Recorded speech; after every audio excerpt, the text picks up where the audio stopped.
David Copperfield, Charles Dickens.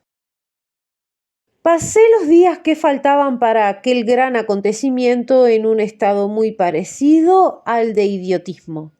Creo que, al hacer los preparativos para aquel día feliz, cometí los mayores absurdos imaginables. Hoy enrojezco de vergüenza cuando me acuerdo de la corbata que compré para lucirla en tan solemne ocasión. En cuanto a las botas, dignas eran de figurar en una colección de instrumentos de tortura. La víspera por la noche adquirí una cesta de provisiones que, a mi entender, equivalía a una declaración y la mandé en la diligencia de Norwood. Entre otras cosas, contenía peladillas con sorpresas envueltas en papeles con las dedicatorias más incendiarias que pueden confeccionarse en una confitería. A las 6 de la mañana ya me encontraba yo en el mercado de Covent Garden comprando un ramo de flores para Dora. A las 10 monté a caballo, un caballo tordo, y emprendí al trote de camino de Norwood, llevando el ramo en el sombrero para que las flores se conservaran frescas. Reconozco que cuando vi a Dora en el jardín y aparenté no verla, y cuando pasé cerca de la casa fingiendo que la buscaba con afán, cometí 2 errores de bulto que quizá hubiesen cometido otros caballeritos como yo, pues a mí me parecieron naturales. Mas, cuando al fin encontré la casa, cuando desmonté junto a la puerta, cuando atravesé el prado sufriendo aquellas terribles botas para reunirme con Dora, que estaba sentada en un banco a la sombra de un tilo, creí morir de placer al contemplarla tan hermosa, rodeada de mariposas, con su sombrerito blanco y su vestido de un azul celeste. Había cerca de ella una joven cuya edad sería de unos 20 años. Se llamaba la señorita Mills y Dora la llamaba cariñosamente Julia. Era su amiga íntima. Afortunada señorita Mills. También había concurrido a la fiesta Heep, que no cesó de ladrarme desde que me vio. Cuando ofrecí a Dora el ramo de flores, me enseñó con rabia los dientes. Los celos, sin duda. Confieso que el perro tenía razón. Si era capaz de formarse idea aproximada del ardor con que yo adoraba a su dueña, tenía razón sobrada. Gracias, señor Copperfield, muchas gracias, contestó Dora aceptando el ramo. Oh, qué flores tan hermosas. Intenciones tuve de contestar que también yo las creía encantadoras, pero antes de verlas tan cerca de ella, y hasta busqué la manera de engalanar la frase. Pero fue en vano. Perdí toda la presencia de ánimo y toda la facultad de expresión cuando vi que aproximaba el ramo a los seductores hoyitos de su barbilla. Quedé en estado de éxtasis y me fue imposible articular palabra. Gracias a haber quedado mudo, no grité en aquel instante. Máteme, señorita Mills, máteme por piedad. Quiero morir aquí. Dora acercó entonces mis flores al hocico de Heep, y el animal, en vez de olerlas, empezó a ladrar furioso. Pretendió Dora obligarle a oler, y entonces el perro tomó entre sus dientes un capullo de geranio y lo zarandeó como si le hubiese tomado por una legión de gatos imaginarios. «Pobres flores mías», exclamó Dora haciendo un mohín encantador. Parecía tan desolada como si el mordido hubiese sido yo. Bien lo hubiera deseado. Voy a dar a usted una noticia que creo le agradará. Ya no está en casa la fastidiosa señorita Murdstone, dijo Dora. Ha ido a la boda de su hermano y tardará por lo menos 3 semanas en volver. ¿Verdad que la nueva es deliciosa? Contesté que ciertamente tenía motivos para estar contenta y que todo lo que a ella le era grato a mí me encantaba.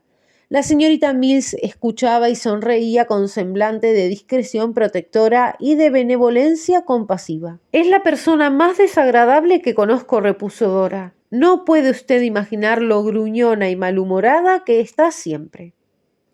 «Sí que me lo figuro, querida mía», respondió Julia Mills. «Cierto, tú puedes figurártelo, Julia, pero nadie más». De aquella expresión inferí que la señorita Mills habría experimentado contrariedades en la vida y que acaso fuesen debidas a estas circunstancias sus maneras llenas de gravedad benévola que antes me habían sorprendido. En el transcurso del día supe que no me había equivocado.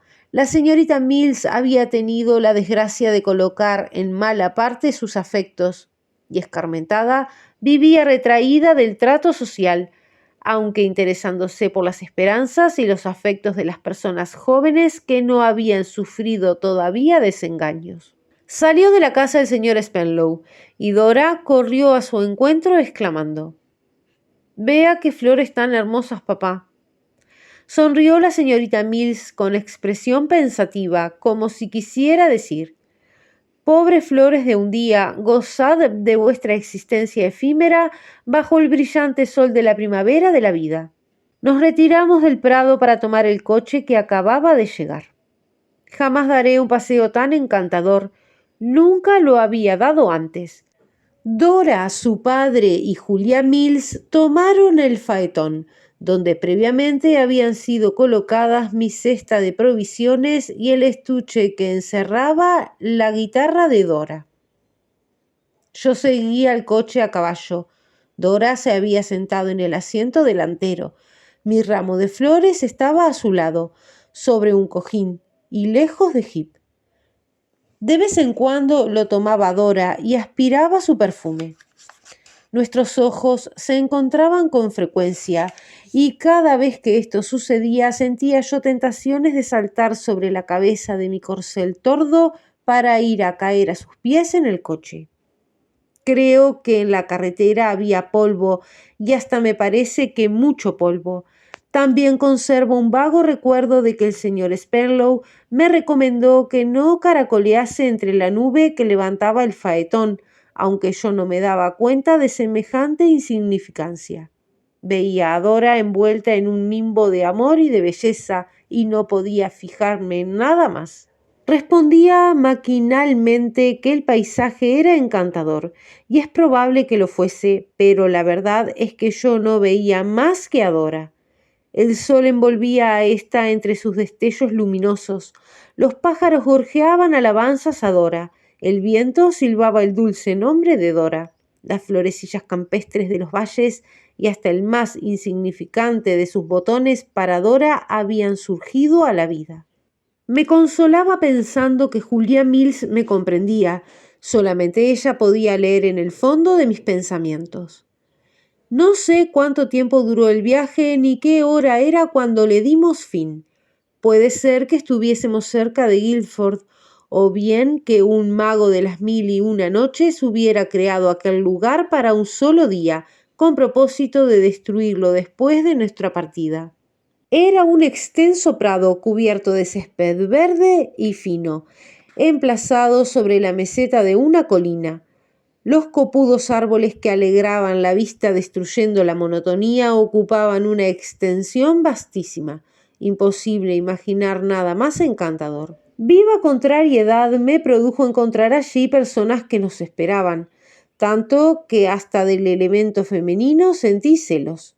En cuanto a los individuos de mi sexo, no diré sino que les tomé por mis enemigos mortales, particularmente a un necio que tendría 3 o 4 años más que yo y que ostentaba unas patillas rojas que le daban apariencias de petulancia intolerable. Todo el mundo abrimos nuestras cestas y dimos comienzo a los preparativos de la comida. Patillas Rojas dijo que sabía preparar una ensalada deliciosa, afirmación que reputé por falsa, y consiguió así atraerse la atención pública. Algunas muchachas se ofrecieron a lavar las lechugas y a picarlas bajo su dirección. Dora fue una de ellas. Yo pensé que la fatalidad me había dado a aquel fatuo por rival y que uno de los dos sobraba en el mundo. Patillas Rojas preparó su ensalada. Me admira que nadie hubiera podido comerla, pues de mí puedo decir que por todo el oro del mundo no me habría decidido a probarla. A poco, dando pruebas de ser intrigante, se proclamó a sí mismo jefe, escanciador universal, y construyó en el hueco de un árbol una especie de alacena para conservar las botellas. Momentos después le vi sentado a los pies de Dora comiéndose un cangrejo. Son muy confusas las ideas que conservo acerca de lo que sucedió después que tan horrible espectáculo se presentó a mi vista. Recuerdo que mis explosiones de alegría fueron continuas, pero era una alegría forzada, fingida. Me consagré a una muchacha vestida de color de rosa a quien hice una corte desesperada. Ella recibió mis atenciones con estimación, aunque creo que abrigaba miras ulteriores sobre Patillas Rojas. Me pareció que Dora me miraba con expresión suplicante, pero como me dirigió la mirada por encima de la cabeza del odiado Patillas Rojas, fui inflexible. Aproveché el desorden sobrevenido cuando empezaron a recoger los restos de la comida para irme a pasear entre los árboles, respirando cólera y sintiendo remordimientos. Me preguntaba si debería fingir alguna indisposición para irme, cuando encontré a Dora y a Julia Mills. ¿Está usted triste, señor Copperfield?, me preguntó Julia. No lo niego, estoy un poco triste, respondí. ¿Y tú, Dora, también estás triste?, repuso. Yo no, de ninguna manera. Señor Copperfield, ¿y tú, Dora?, continuó la señorita Mills con acento solemne. He visto lo bastante. No permitan ustedes que un error insignificante marchite las flores primaverales que, una vez secas, no vuelven a florecer. Inspira mis palabras mi experiencia del pasado, de un pasado que no puede volver. Jamás un capricho debe cegar los puros manantiales que brotan al sol. El oasis del desierto no debe suprimirse a la ligera. Sin saber qué hacía, pues mi cabeza era un volcán, tomé una mano de Dora y la besé. Besé también la mano de Julia Mills y me pareció que los tres remontábamos juntos el vuelo hasta el séptimo cielo. Continuamos toda la tarde paseando entre los árboles. Sobre mi brazo descansaba el delicado y tembloroso de Dora, y mi deseo hubiera sido que, convertidos de repente en inmortales, hubiésemos vagado eternamente por entre los árboles de aquel Edén. Demasiado pronto llamaron a Dora. Nos reunimos al grupo y rogaron a Dora que cantase. Patillas Rojas, Patillas Rojas quiso traer la guitarra del coche. Pero Dora hizo presente que únicamente yo sabía dónde estaba. Patillas Rojas quedó derrotado y fui yo quien tuve la dicha de traer el estuche, quien lo abrí, quien saqué la guitarra, quien me senté cerca de ella, quien guardé su pañuelo y sus guantes, y quien me embriagué escuchando las notas de su dulce voz, que cantaba para el feliz mortal que la amaba. Los demás podían aplaudir o no, pero debían adivinar que no era a ellos a quien estaba dedicada la romanza. La alegría me enloquecía. Era tan dichoso que temía hallarme bajo los efectos de un sueño, del que despertaría en la Buckingham Street, oyendo los gruñidos de la señora Crapp. Felizmente no soñaba, estaba con Dora que cantaba como sin duda cantan los ángeles. Cantaron luego otras personas, entre ellas Julia Mills, que entonó una lamentación sobre los ecos adormecidos en las cavernas de la memoria. A la caída de la tarde tomamos el té. No me sentí menos feliz cuando llegó la hora de la dispersión y todo el mundo, incluso Patillas Rojas, tomó su camino, cada cual en dirección distinta, mientras yo acompañé a Dora en medio de la calma del crepúsculo. El señor Spenlow se había dormido por obra y gracia del champagne. Bendito sea el suelo que produjo la uva, bendita sea la uva de la que se extrajo el vino, bendito sea el sol que la maduró. Aprovechando su sueño, yo cabalgaba junto al coche y hablaba con Dora. Esta admiraba mi tordo y lo acariciaba. Oh, y cómo resaltaba la pureza de líneas de su manecita vista sobre el cuello del caballo. Y su chal se empeñaba en no permanecer en su puesto, y yo me veía en el caso de arreglárselo de tanto en tanto. Creo que hasta Heep comenzó a darse cuenta de lo que pasaba y a comprender que debía hacer las paces conmigo. Qué buena fue para mí la inteligente Julia Mills, aquella encantadora retraída de la vida social, aquella linda patriarca de poco más de 20 años que había roto con el mundo y no quería despertar los ecos dormidos en las cavernas de la memoria. Acérquese usted, señor Copperfield, me dijo. Acérquese a este lado del coche si quiere dedicarme un momento. Deseo hablarle. Dora vendrá a visitarme a mi casa pasado mañana, me dijo. Si usted quiere venir a nuestra casa, mi padre le recibirá con mucho gusto. ¿Qué podía yo hacer sino pedir 1000 bendiciones para Julia y sobre todo retener en la memoria las señas de la casa de su padre?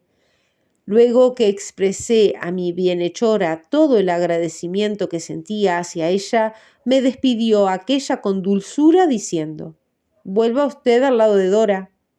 Así lo hice. Dora se inclinó fuera del coche y yo aproximé tanto mi tordo a la rueda que ésta rozó su mano derecha, produciéndole una erosión que me costó 3 libras esterlinas y 7 chelines, suma que pagué contento al alquilador, considerándola muy pequeña en comparación del goce de que yo había disfrutado. Llegamos demasiado pronto a Norwood. Poco antes de terminar el viaje, el señor Spenlow, que había despertado, me dijo: «¿Entrará usted en casa para descansar, Copperfield?». Accedí.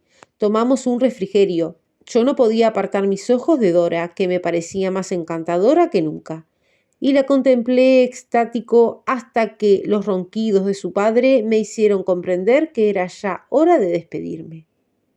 Me fui. Mientras recorría el camino que me separaba de mi casa, no dejé de sentir en mi mano la suave impresión de la manecita de Dora.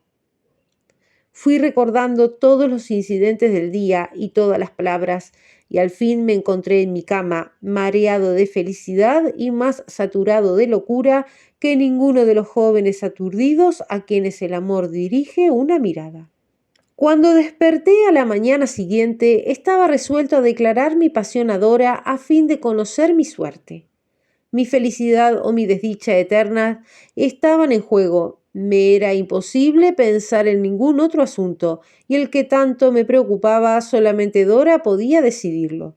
2 días pasé desesperándome, inventando declaraciones, hasta que al fin, preparado para todas las contingencias, me dirigí al domicilio del padre de Julia, llevando preparada una elocuente confesión de amor. Temblando, llamé a la puerta. El padre de Julia no estaba en casa, me dijeron, pero podía esperarle, o bien entenderme con la señorita Julia, que seguramente me recibiría. Me condujeron a una sala del primer piso, donde encontré a Dora y a Julia. Heep las acompañaba. Julia copiaba música. Dora pintaba flores. No puedo expresar lo que pasó por mí cuando vi que el ramo de flores que pintaba Dora era el mismo que yo había comprado en Covent Garden. Exageraría si afirmase que la semejanza era sorprendente, pero la copia ofrecía un parecido exacto con el original. Mi visita sorprendió agradablemente a Julia Mills, según dijo, y lamentó que su padre hubiese salido, aunque todos estábamos muy dispuestos a sufrir su ausencia con paciencia. Julia, después de sostener la conversación durante algunos momentos, salió de la estancia. Empecé a temer que mi declaración amorosa sufriría un aplazamiento. Supongo que su pobre caballo se repuso pronto del cansancio producido por el paseo de anteayer, dijo Dora. Realmente la caminata fue larga en demasía. Principié a creer que mi declaración amorosa tendría lugar aquella misma tarde. Para él fue efectivamente demasiado larga la excursión, contesté, porque el pobre animal no tenía nada que le sostuviera durante el viaje. ¿Cómo? ¿No había comido? Había comido, sí, pero no podía gozar, como yo, de la dicha inefable de estar cerca de usted. Dora inclinó la cabeza sobre el dibujo y dijo al cabo de un instante: me pareció que no sentía usted tan vivamente esa felicidad durante una parte de la excursión. Comprendí que la suerte estaba echada y que era preciso concluir de una vez.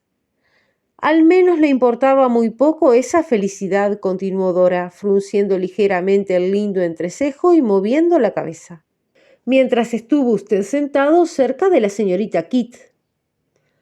Debo decir que la señorita Kitt era la muchacha del vestido de color de rosa. Además, agregó Dora, no se me alcanza por qué había de sentir usted esa felicidad, aunque claro está que no dice usted lo que piensa. Heep, ven aquí. No puedo explicar cómo fue, pero es lo cierto que hice mi declaración en un momento. Intercepté el paso a Heep. Tendí mis brazos hacia Dora. Me sentí dotado de una elocuencia arrebatadora. Expresé cuánto la amaba, sin buscar mis palabras. Juré que moriría sin ella. Protesté que la adoraba, que la idolatraba. Durante mi discurso, Heep no cesó de ladrar furiosamente.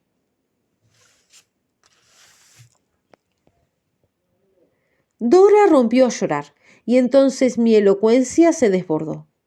Le dije que una sola palabra pronunciada por sus labios sería bastante para hacerme morir a sus pies, que sin su amor ningún precio tenía para mí la vida, que no podría vivir sin ella, que la adoraba desde el día que tuve la dicha de verla por primera vez, que en ella pensaba día y noche, que la amaba y la amaría siempre con locura, que sin duda habría tenido muchos admiradores y que continuaría teniéndolos, pero que ninguno de ellos podría, sabría ni querría amarla como la amaba yo.